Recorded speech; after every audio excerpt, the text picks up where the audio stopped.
scanned the room. George, the sales manager, had used that very car last week to pick up his mother-in-law from the hospital, bragging on Instagram about company perks. Now, he kept his head down, intently studying his legal pad. Sarah from HR, who asked for the keys every other month, for supplies, but really just wanted to cruise with her boyfriend, was looking at me with a sneer, as if I were a white-collar criminal. It turns out that in the face of profit, kindness isn't just cheap, it's invisible. What do you think, Nate? I asked. My voice was calmer than I expected. Nate avoided my gaze. The photos speak for themselves. Diana, you've been with us since the beginning, and we're friends. But a policy is a policy. We have to separate the personal from the professional. That's a fundamental principle. He paused, a look of grim determination settling over his features. Here's how we'll handle this.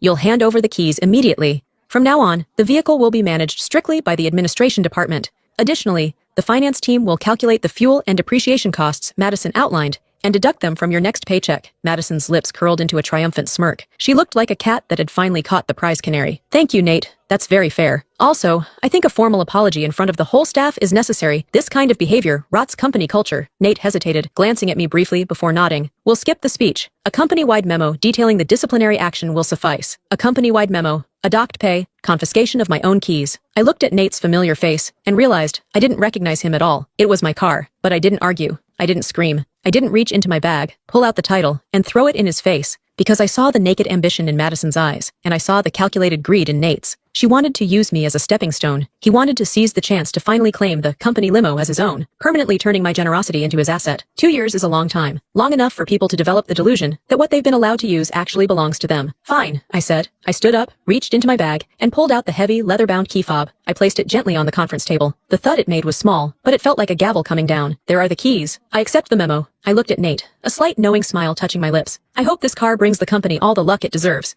Nate clearly hadn't expected me to fold so easily. He blinked, a flash of relief, and then greed crossing his face. I'm glad you understand, Diana. It's for the good of the firm. Madison snatched the keys off the table, gripping them tight as if they were a golden ticket to the C-suite. See, Diana? If you'd just been honest from the start, it wouldn't have come to this. I looked at her with pure pity. She didn't realize what she was holding. She thought she'd snatched power. In reality, she had just grabbed a live grenade, one that was about to blow this company to pieces. The memo hit everyone's inbox 30 minutes later. The subject line was a serrated blade. Disciplinary notice regarding misuse of corporate assets. Operations Director Diana Mercer. It detailed my crimes with surgical precision. The long-term unauthorized use of the firm's flagship Cullinan for personal errands, picking up children, and shopping trips. It cited a severe breach of asset management protocols and conduct unbecoming of leadership. I sat in my office, listening to the murmurs drifting over the cubicle walls. Unbelievable. She always acted so high and mighty, but she's just another cheapskate skimming off the top, right? A Cullinan? That's a $400,000 car. Using it as a minivan? Some people have no shame. Do you think she actually thought Nate wouldn't notice? Even he doesn't drive it that often.